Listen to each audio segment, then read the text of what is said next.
Imagina que caminas solo por un sendero rural de la Galicia más rural de hace 300, 400, 200 años. Imagina que de pronto escuchas unos pasos detrás.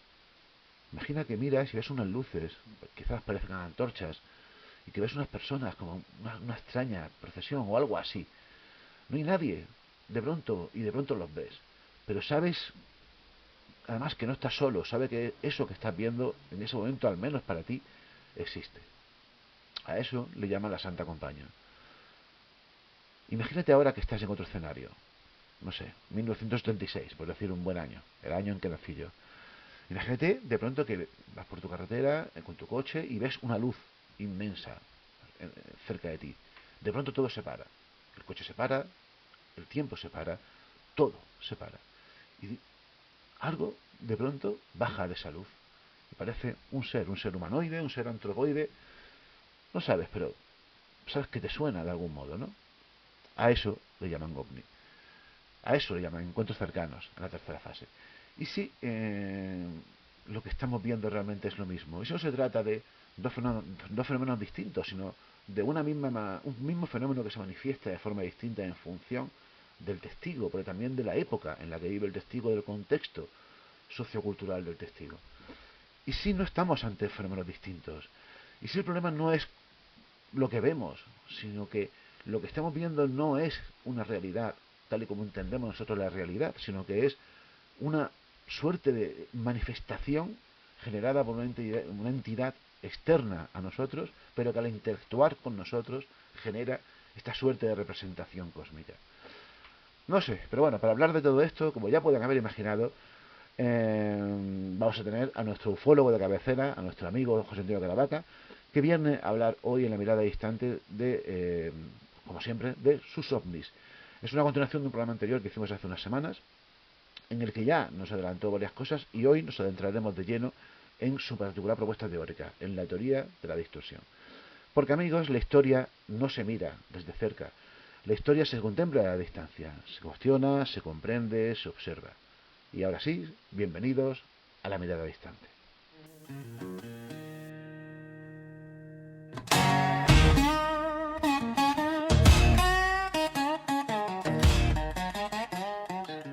OVNIs, apariciones marianas, Bigfoots, hadas, fantasmas y extrañas criaturas.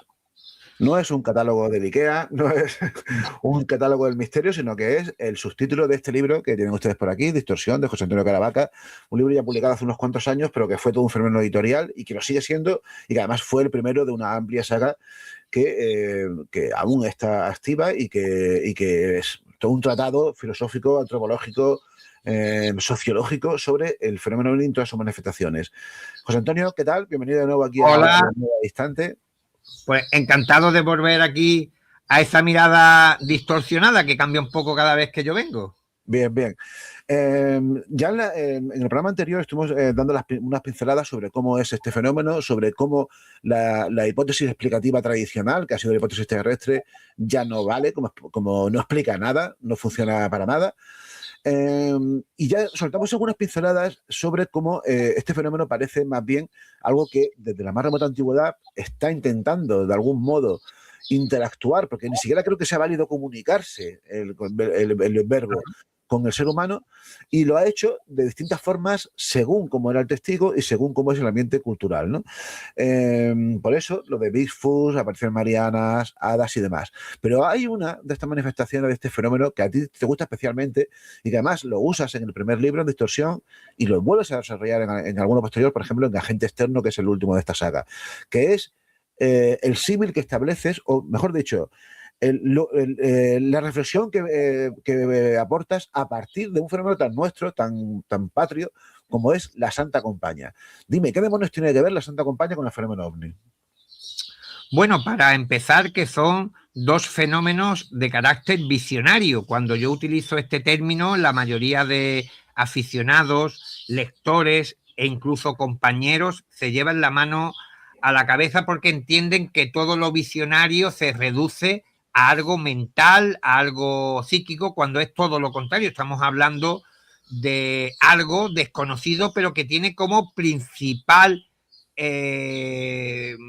cuerpo fenomenológico lo visual, porque la mayoría de estos relatos pues no se apoyan en algo físico. ¿Quiere decir esto que no estamos ante algo material? No, pero que, como digo, la mayoría de este tipo de eventos pues se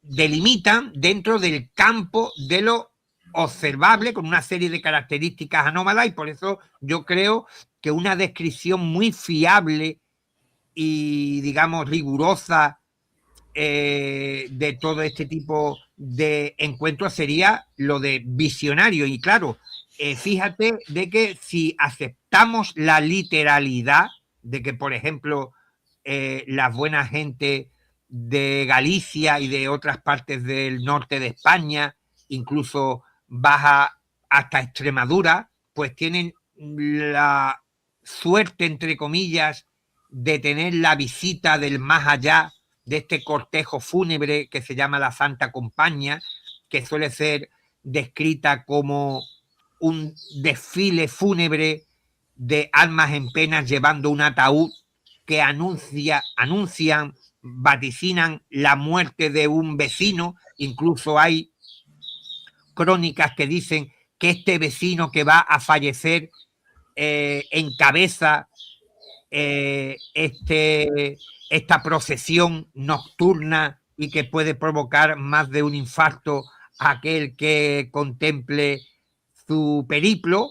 Pues imagínate si aceptamos la literalidad de que son gente, almas que han vuelto del cielo, del infierno, del limbo, de lo que sea que hay después de la muerte, para avisar a un mortal de que lo reclaman, o que los vecinos sepan que lo van a llevar ante el Santísimo. Pues ¿por qué estas apariciones no se dan en otras partes del mundo con ese tipo de estética concreta? Esto debería de ser un punto para reflexionar. ¿Quiere decir esto que no hay una fenomenología, que las hay en otras partes del mundo, en otras partes de España, para contar lo mismo? Sí, pero te lo cuentan de forma diferente. Entonces, claro, esa es la clave.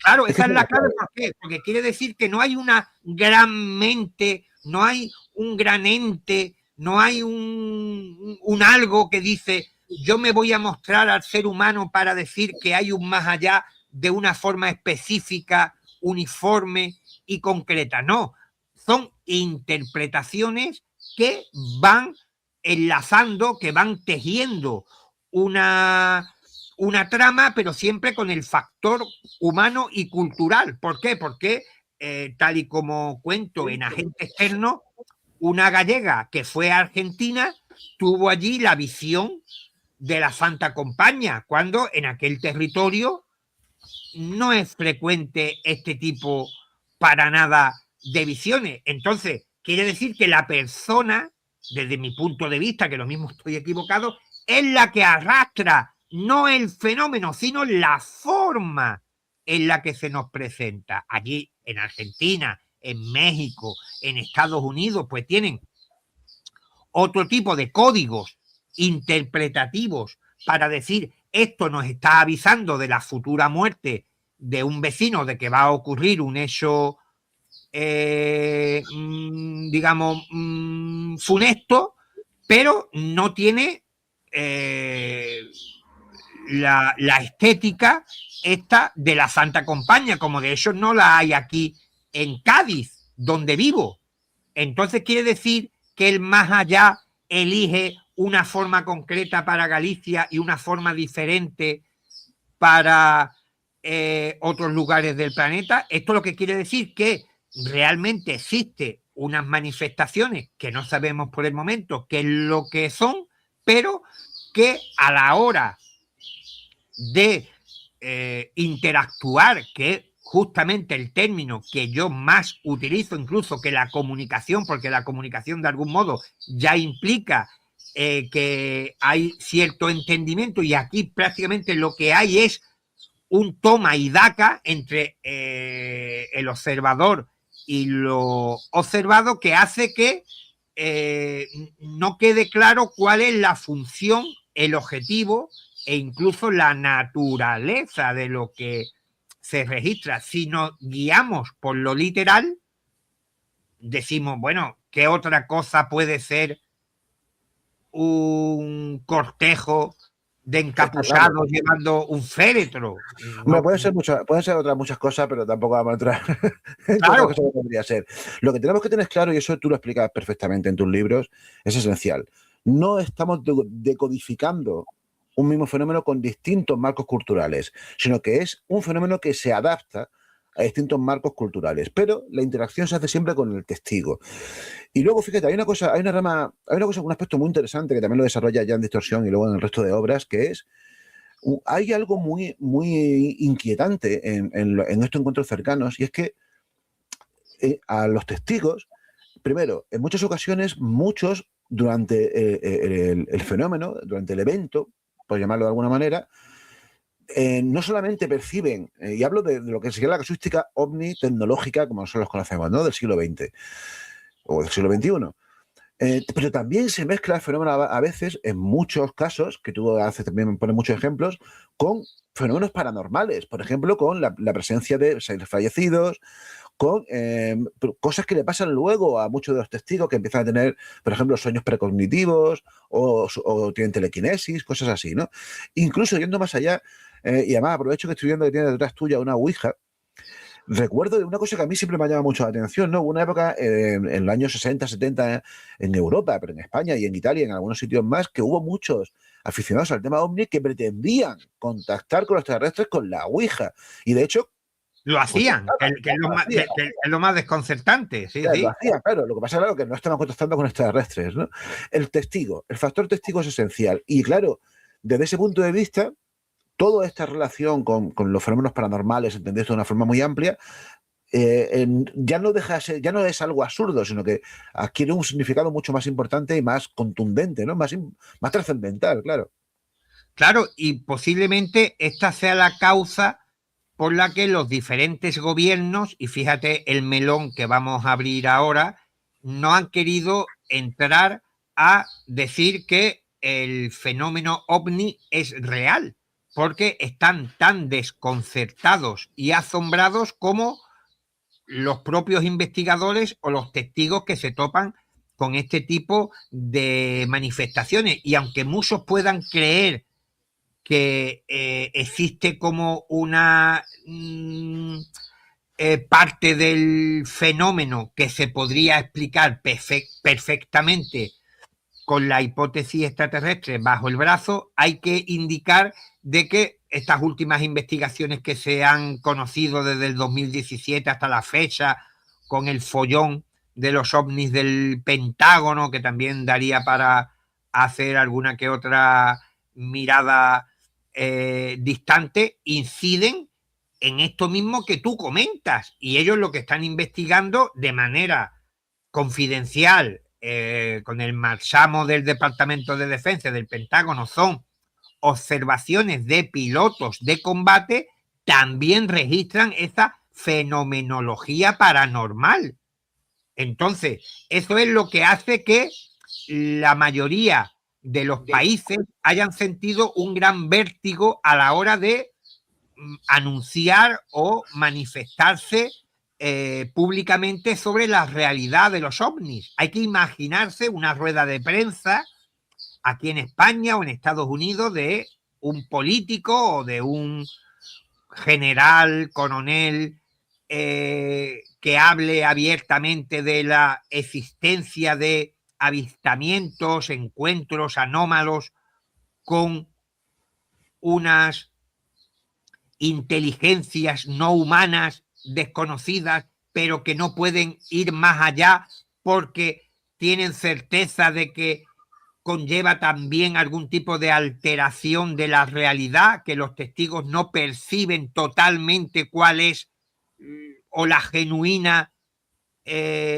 imagen de este tipo de inteligencia, o que hay algún tipo de interferencia que hace que todo sea producido por una pantalla o un ruido que conforma esta escenografía que hemos llamado fenómeno ovni o mariano o forteano o paranormal. Pues claro, todo esto es lo que hace que, incluso habiendo comprobado que no hay una tecnología al uso detrás, y aquí estamos abriendo otro melón, de estas apariciones, que no hay un ser biológico, no hay chapa, no hay tuercas, no hay tornillos, no hay chip, pues la mayoría de los gobiernos, las agencias de inteligencia, les trae al pairo meterse en estas profundidades cuando no pueden utilizarlo, aunque se utiliza, digamos, para la desinformación, para ocultar proyectos secretos, aeronáutica avanzada y todo esto, pero digamos que como no hay algo que ellos puedan utilizar o presentar de manera fiable, pues prefieren no ahondar, y esto también explica por qué la mayoría de los países han dejado a los norteamericanos prácticamente solos en ese discurso, en esa narrativa, como si fueran los protagonistas de la historia, los únicos con poder para decir ahora el fenómeno ovni es real y ahora no, porque saben que no van a ir más allá, porque esto es un terreno que lleva el ser humano intentando explicar durante siglos ese fenómeno visionario que tiene su parte de realidad, evidentemente, que no se puede negar, pero que tiene,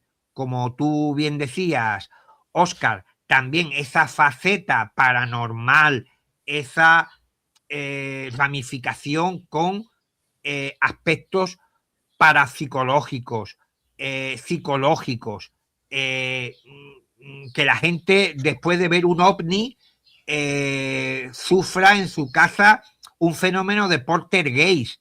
Entonces, está claro que eso no se explica con la hipótesis extraterrestre, ¿no?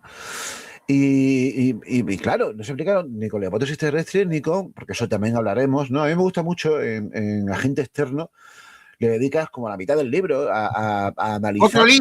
Otro libro dentro de un libro. Claro, analizar el sinfín de propuestas que se han hecho propuestas realmente alucinantes, ¿no? Algunas, por ejemplo, a mí me llegaron a calar de joven, como aquella de que fuesen viajeros en el tiempo, ¿no? Que evidentemente tampoco explicaría esto que estamos hablando. Y por eso tú te lanzaste con bastante valor y con bastante huevos a una propuesta explicativa holística, es decir, que pretenda explicar toda esta casuística en toda su amplia dimensión, que además sé que la ha ido construyendo poco a poco, y conforme la ha ido construyendo, ha ido creciendo, ha ido ampliándose muy, muy vasta. Que sé que te gusta a ti saber mucho este adjetivo, ¿no? Tampoco es cuestión de esto porque lo iremos desarrollando, ¿no? Pero, José Antonio, ¿qué sería la teoría de la distorsión? Básicamente y en pocas palabras. Ya lo iremos desarrollando con tiempo. Bueno, ni básicamente ni en pocas palabras, pero la teoría de la distorsión lo que viene a decir que estamos enfrentados a un fenómeno que en cierta medida en lo que observamos está implícita una interacción que hace que el factor cultural humano sirva como una especie de pantalla para que no sepamos realmente lo que hay detrás. Porque, como decíamos con el ejemplo de la Santa Compañía, si el fenómeno quisiera manipular al ser humano en esa interacción que se produce entre mente y fenómeno, pues conllevaría una mayor uniformidad. Y si lo que encontramos dentro de la casuística ufológica, que fue el primer paso que me llevó a poner la primera piedra en este edificio teórico de la teoría de la distorsión, que prácticamente cada testigo veía un tipo de platillo volante y un tipo de ocupante, pues me hizo valorar la posibilidad de que el factor humano fuese el que añadía, el que aportaba la mayor cantidad de información a lo que se está visualizando, no creando el fenómeno desde cero, sino que en esa interacción el testigo está contribuyendo, está co-creando la escenografía, creando ese teatro para que sea más asimilable lo que se presencia. Estamos ante algo moldeable y que no solamente se adecúa a la época en la cual se manifiesta, sino que como utiliza el canal humano, no hay otra vía más que utilizar los códigos temporales que son referentes en las diferentes épocas en las cuales se está presenciando este tipo de fenómeno. Por tanto, la principal conclusión o una de las principales conclusiones de la teoría de la distorsión es que nada de lo descrito por los testigos nos puede dar algún tipo de pista sobre la naturaleza, origen o propósito del fenómeno, porque es una pantalla.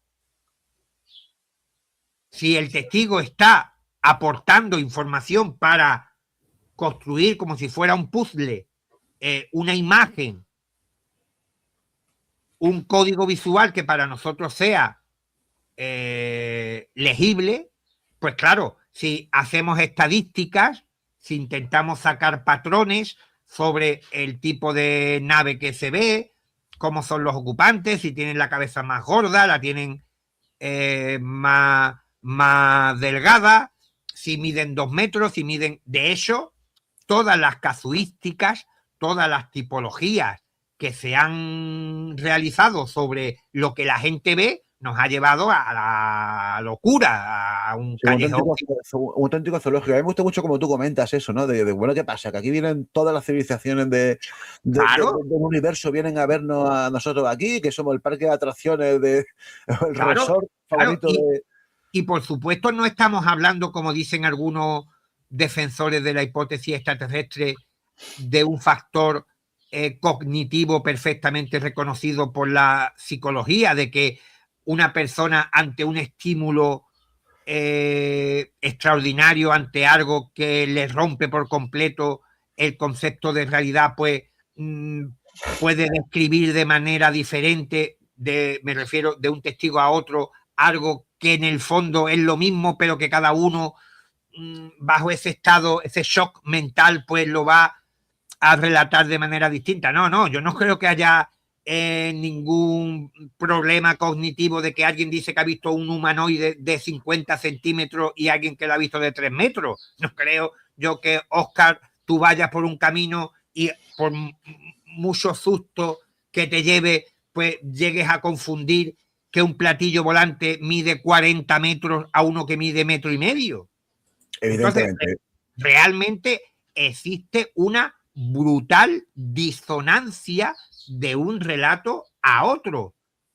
Y sí, como por la navaja de Ockham nos dice que hay que buscar siempre las respuestas que partan de menos supuestos, pues yo creo que si lo que cambia de un evento a otro, de un incidente a otro, es el testigo, pues probablemente sea el testigo el filtro, el culpable de que existan todas estas tipologías, porque tú en ese terreno que manejas muy bien, dentro del universo de lo extraño, de lo sobrenatural, forteano, etcétera, etcétera, etcétera, las visiones que deberían de tener menos margen de error o de diferencia serían la de la Virgen María. La mayoría de los videntes deberían ver lo mismo. Sin embargo, esto no se ajusta a la realidad, ni en tamaño, ni en manera, ni en nada. El color de las vestimentas, ni en la edad en la que se presenta la Virgen, ni en el color del pelo, ni en el color de los ojos. Por tanto, todas y cada una de las manifestaciones, apariciones extraordinarias son cambiantes. No hay uniformidad, ni siquiera el bifu. El bifu, según los cristozoólogos ortodoxos, se trata de un eslabón perdido o de una evolución paralela de un homínido que vive en los bosques de medio mundo, sobre todo en Estados Unidos y Canadá, desnudo, cubierto de pelo, oliendo como si se hubiese lavado en décadas, pero cuando uno presta atención a las tipologías que hay, se queda asombrado porque se han relatado todo tipo de pelajes, más cortos, de colores rojo, negro, blanco, marrones, tamaños también muy dispares, la complexión física brutal también. Ahí hay un baile de descripciones que dice uno, bueno, ¿por qué en ningún campo de lo extraordinario encontramos una sola aparición que tenga uniformidad? ¿Por qué todas cambian? Claro. Fíjate, en muchas ocasiones yo hablo mucho de ti por ahí, siempre para bien, y hablo mucho de la teoría de la distorsión, ¿no? Intento explicarla, claro, yo, dentro de que me cuesta, no tengo el aparato cognitivo ni conceptual que tú tienes, ¿no? Aunque creo que lo intento explicar. Y yo siempre acudo, y sé que no es exacto del todo, pero para que la gente lo entienda, yo siempre acudo a una película y a una novela. Acudo a la película Contact de Carl Sagan y sobre todo acudo a la novela. La novela no la ha leído demasiada gente, pero sí la película. En la película, al final, como tú bien recordarás, vamos a llamarlo extraterrestres, porque son extraterrestres, ¿no? Los seres Sí. que invitan a los humanos a que vayan a que utilicen esos canales para moverse por el espacio, le dejan claro que esos canales no lo han construido ellos, sino que no saben quién lo hizo en algún momento del pasado, pero hay un momento en el que, en la película, por ejemplo, para poder presentarse ante el personaje de Judy Foster, lo que hacen es coger información de su psique y recrearle una escena que ella entienda, que es una escena en la que aparece su padre y aparece un dibujo que ella hacía de un lugar con el que ella contactaba por radio siendo jovencilla. En la novela, curiosamente, no va solamente esta chica, sino que van 5 personas más. Y cada uno de ellos tiene una experiencia visionaria distinta, porque el fenómeno se manifiesta de una forma distinta ante ellos, ¿no? Hay una cosa que es curioso, cuando uno lee esta novela, yo la leí no hace demasiado tiempo, después de haberte leído a ti, claro, el mismo Carl Sagan utiliza la idea de que todos los testigos tienen claro que lo que están viendo no es real, pero lo parece. Es real, pero está distorsionado.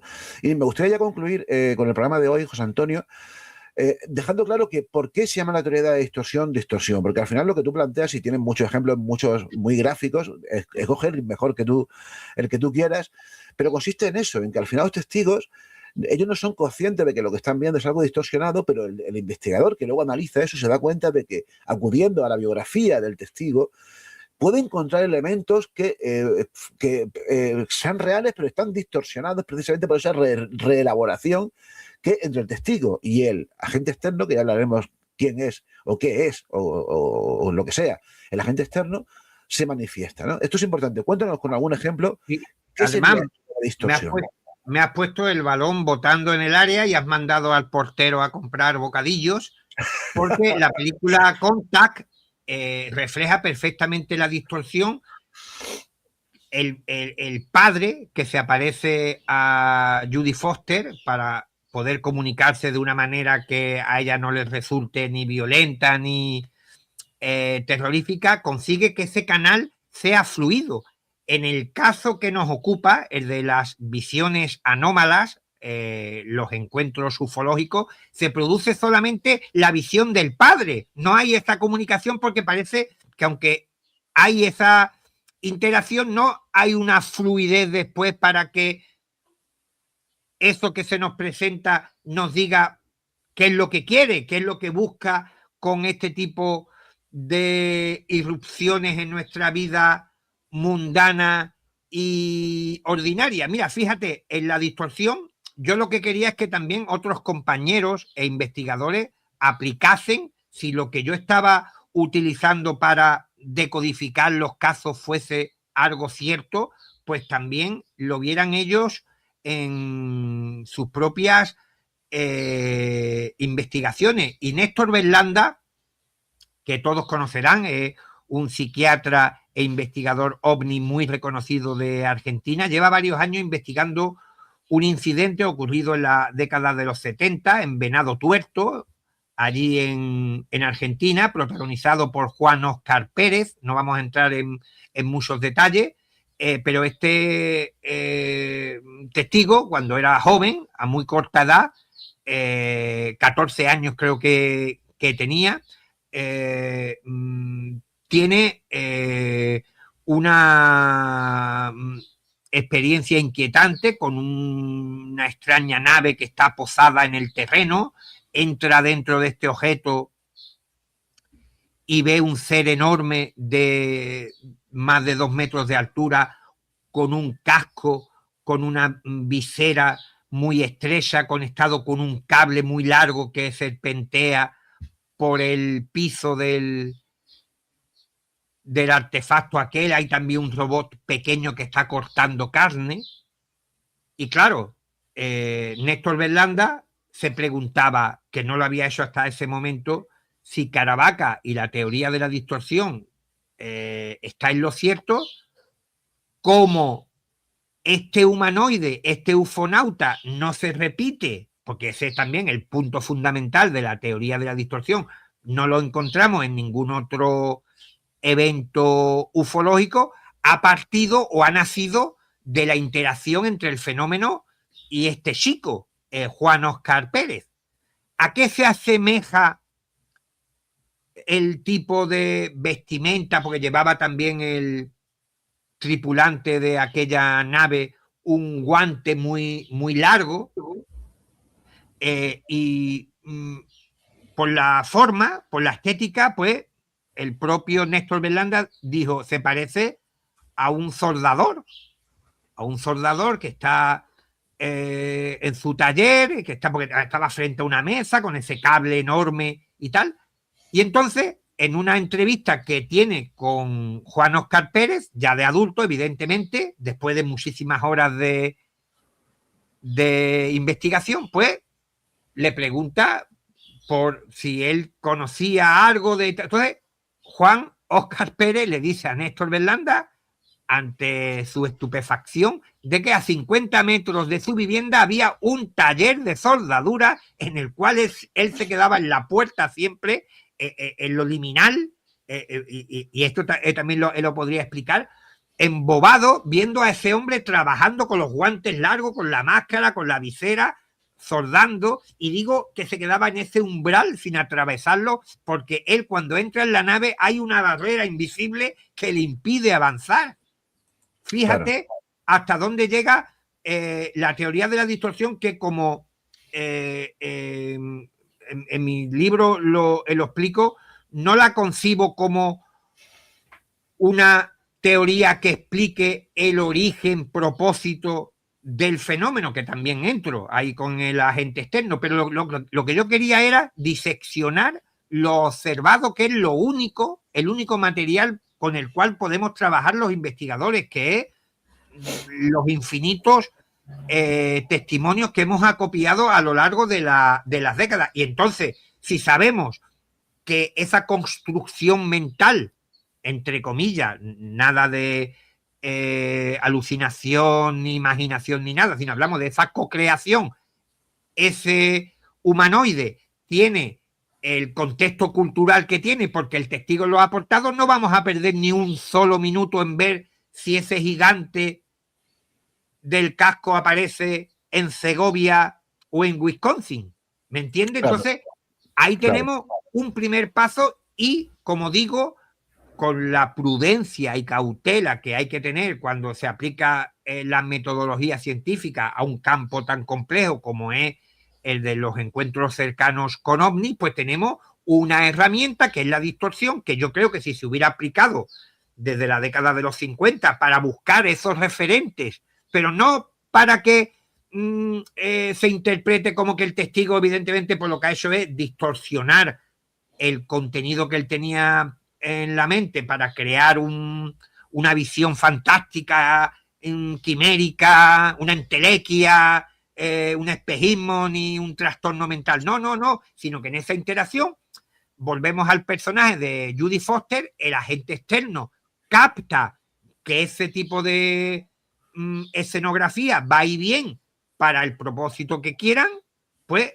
hacen que Juan Óscar Pérez vea a ese trabajador de soldadura transformado por la alquimia que se produce en esa interacción como un habitante de otro mundo, y el extraterrestre pequeño está cortando carne como preparando un asado, una de esas famosas barbacoas que se hace allí en Argentina. Por tanto, yo creo que aquí sí tenemos a nuestra disposición un bisturí, unas herramientas para abrir, asomar un poco la cabeza dentro del relato y ver lo que realmente nos interesa. ¿Y qué nos interesa? Que Juan Óscar Pérez, a raíz de ese encuentro, y ya lo hablábamos en nuestro anterior encuentro, desarrolla una facultad extrasensorial que es la de soñar con eventos futuros. Curiosamente, la ufología clásica esto lo restringe a como los epifenómenos o los efectos colaterales de encontrarte con una nave extraterrestre, pues te hace tener mogollón de efectos secundarios como las medicinas y las vacunas, como decían. Sí. Y claro, para mí fue también choqueante el ver que yo había investigado un caso en Córdoba, en Cabra, de un chico, Francisco Romero, que en la misma época, en los años 70, también a corta edad, siendo un chaval, se encuentra con una nave, con unos tipos dentro que no tienen nada que ver con lo que ve Juan Óscar Pérez, pero a raíz de ese encuentro, de esa experiencia, también desarrolla esa facultad premonitoria, pero no hablamos de adelantarse a grandes acontecimientos sociales ni grandes catástrofes, sino a nivel de su entorno más cercano, a una cosa que él prevé que va a llegar un familiar de forma inesperada y cosas así que ha tenido a lo largo de su vida después de tener